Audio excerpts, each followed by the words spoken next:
Speaker. Each member has this. More importantly, each member of this House knows about this pay increase and has since the beginning of the session.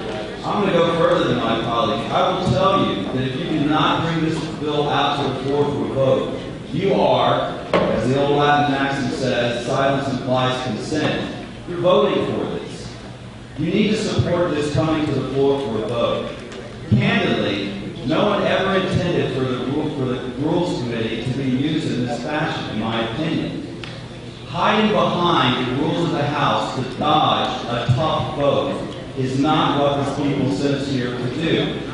And let me just go on one last point. We're taking over $400 million from a state pension fund to balance the budget this year. And the notion that we should have a pay increase while we do that is wrong. We should be voting on this. I strongly encourage you to vote green, bring this to the floor, be transparent, and let the people know what you think about this proposed pay increase. Thank you. With regard to the suspension of the rules, let's not kid ourselves. There were earlier introductions of House resolutions to address the salary, pension, and pay package of the General Assembly.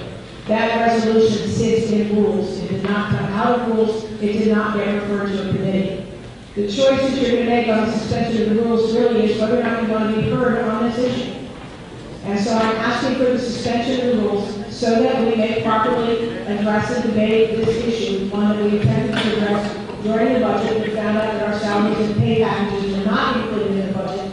And so therefore the suspension of the rules would allow us the opportunity to have that debate. Thank you, Mr. Chairman. We have so many constituents that are hurting, and they've had salary cuts. This economy has not turned around yet, especially not in America. I think this is the wrong time, and I think it's wrong for us to hide. Thank you, Mr. Speaker. Go home and tell your constituents about the committee system.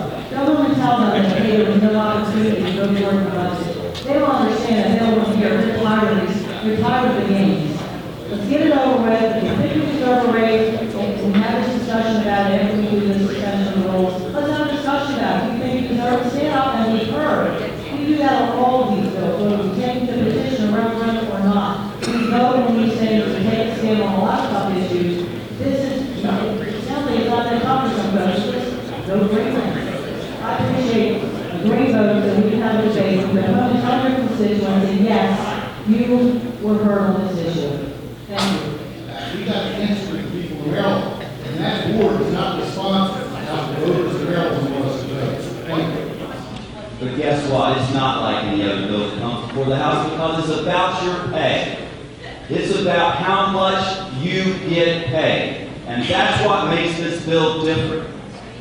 I have to tell you, looking at this board, this just underscores the perception that many people have that legislators simply want to feather their nest.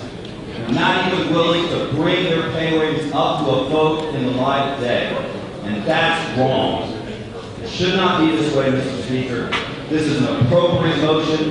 It's totally in accordance with the rules of the House. Don't delude yourself into thinking that the people are going to buy the notion that you're just following the rules. You can run, but you cannot hide on this vote. The people know exactly what you're doing. Thank you.